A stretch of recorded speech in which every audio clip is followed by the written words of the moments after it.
norjalaiset, nuo turskaa rakastavat öljymiljardöörit naapuristamme, oli tehnyt valtavan ystävän palveluksen kaikille ja sieltä, ettei ollut itse product chef tai joku tällainen, joka kertoi Toyotan ominaisuudessa uudesta PZ4-akselta tavallisille kuolevaisille nyt tiukkaa faktaa. Eli sieltä Norjasta on kuulunut kummia, he teki YouTube-videon norjaksi ja minä katoin sen ja ymmärsin kouluruotsilla jotain, mutta minä katsoin sen, että teidän ei tarvitsisi, koska minä nyt kerron sitä, että mitä se Product Chef siinä videolla oikein kertoo. Ja vaikka ei sitä norjaa tai ruotsia tai jotain skandinaavisia kieliä ymmärtäisi, niin kuin ei hölkäisen pöläystä, niin se video kannattaa katsoa ihan sen takia, koska sillä jätkellä on aivan sairaan makeet pleksit, paita ja yleinen habitus. BZ4X.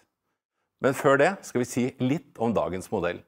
Dagens modell er nemlig den nest mest solgte bilen i Norge hittil i år. Hienompi jopa kuin minulla valitettavasti, näin se menee. Mutta mitä se kertoo siitä Purtsesta, niin he on hionut ilmeisesti autosta aerodynamiikkaa kanssa. Eli tuosta jos katsotte taakse, niin tuossa vanhassa PZ tässä on aika massiiviset nuo sivupeilit. Uudessa on pienennetty sitä peiliä, se vaikuttaa ilmanvastuukseen. Muitakin pikku hienosäätöjä sinne on tehty. Ja muun muassa ne moottorit on uudet. En tiedä mitä siellä on uutta, mutta jotain siellä on viritelty niin, että se hyötysuhde kasvaa. Ja sitten tämä aerodynamiikan virittely, moottorien säätö, jotain ne on säätänyt sitä lämmön hallintajärjestelmää kans, niin tämän pitäisi näkyä niin kuin 15% pienempänä kulutuksena. Uskooko mutta näin ne lupailee. Lämmönhallintajärjestelmästä kun puhuttiin, niin siinä uudessa mallissahan on se akun esilämmitys. Ja minä jos kukaan tiedän, että akun lämmitys on etenkin talvella ihan sairaalaisen tärkeä juttu. Ja tuossa Toyotassa niin se akkuhan lämpiää niin kuin laturille navigoidessa. Sitten myös The-napilla tai kosketusnäyttöruudusta. Ja sitten siinä oli joku kolmas keino, joka oli Norjaa jotain, mutta tuskin mitään tärkeää.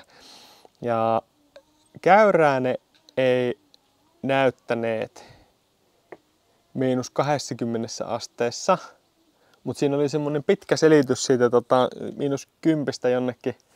jonnekin +20, mitä ne lataustehot on nykyisellä mallilla tai sillä ekalla generaatiolla, sitten tuolla uudella tulevalla autolla ilman akunlämmitystä.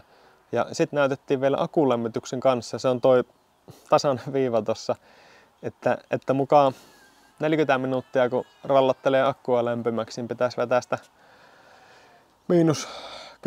-10 samaan aikaan akku täyteen kuin kesäkeleillä. Että sitä on tosi vaikea uskoa, mutta sehän me testataan sitten, kun se auto tulee meille koeajoon.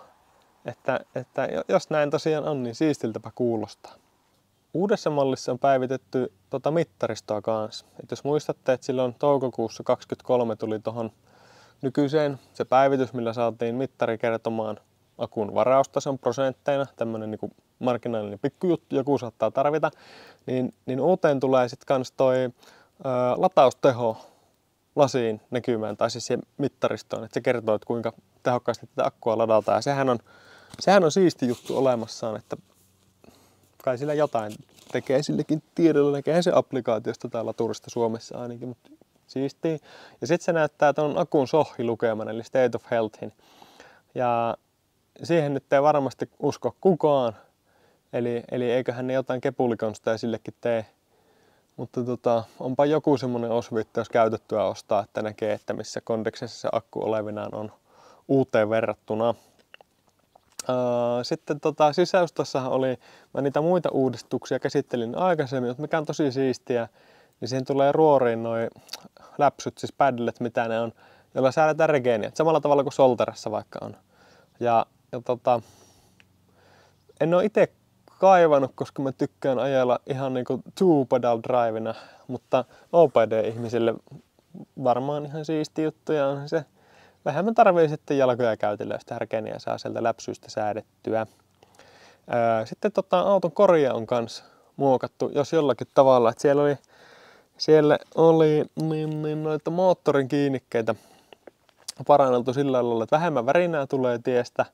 Ja oli sitten vaimennuksia, oliko tuolla perässä pyöräkaarissa ja alustassa lisätty jotain foamia sinne, että ei moottori tai tie-äänet kantaudu niin pahasti. Ja edessä olisi akustiikkalasit. Suomen varustelistossa mä en ole näitä nähnyt, että saa nähdä tuleeko Suomeen. Mutta toisaalta miksi ne tois Eurooppaan niin kuin kahta eri mallia, että suomalaisilla on karvalakki ja norjalaisilla parempi. Tai siis totta kai kaikki tietää, miksi näin kannattaisi tehdä, mutta vaikea uskoa, että tekevät. Eli odotamme niitä akustiikkalaseja myös siihen Suomi-versioon. Ja ilmastointia on jonkun verran parannettu. Että tässähän on mittava ongelma tässä Burtsassa se, että se vetää huuruun aina sisältä. Jos on yhtään huonompi keli, niin tuo auto huurtuu aina sisältä ihan minimissään. Takalasit vetää ja takasivullasit vetää. Ja monesti kylmemmällä kelillä niin etusivulasitkin vetää huuruun. Niin sitten jos on märät kengät jalassa ajettu, niin sitten menee tuulilasi myös aika huuruiseksi välillä. Mutta ne on tehnyt ilmastoinnille jotain twiikkauksia ja se huuruntuminen pitäisi sitä myös sitten ratketa. Ja näin ollen, niin kaikki ne parannuksineen, eli kun saatiin sitä tehokkuutta lisättyä tai energiatehokkuutta ja sitten siinä on jonnin verran isompi akku, niin olevinaan pitäisi 12% lisää rangeä, eli nelivetosessakin niin vitosella alkava toimintamatka. Ja sitäkään ei ihan niinku pureksimatta niele, mutta toivottavasti tätä päästään testaamaan sitten kun saadaan se auto ajoon. Ja kyllä se nyt ainakin tätä nykyistä pitempi pitäisi olla. Että kyllä odotan tätä innolla. Ja tästä jos pitää tämmöistä yhteenvetoa vetää, niin mun näkemyksen mukaan kaikki mikä tässä autossa on huonoa, niin se tuolla päivityksellä korjaantuu. Tai sanotaan, että melkein kaikki.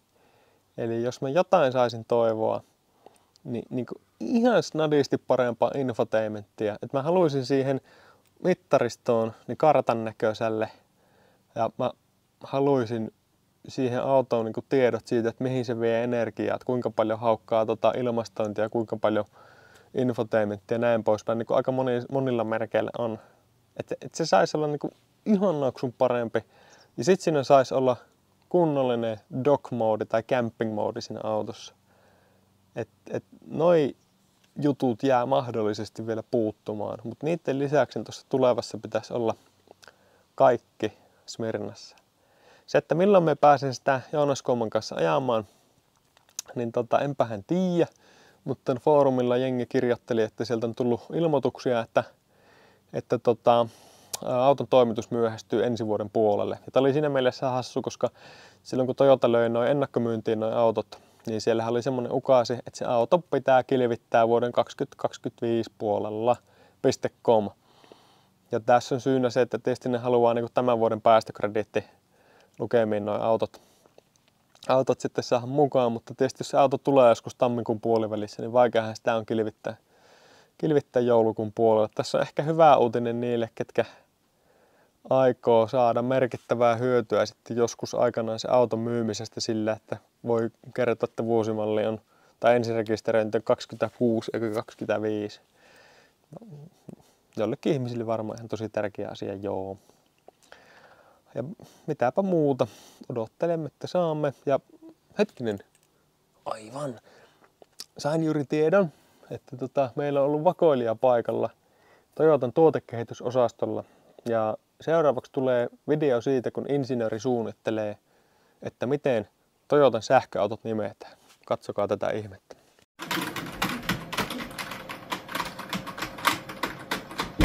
Nyt tuli lehmäkelijotus. No, se oli sellainen video ja pitää ihan yhtä hyvin paikkansa kuin kaikki muutkin, mitä mä tässä päästelen. Odotamme sitä uutta autoa ja uutisia siitä.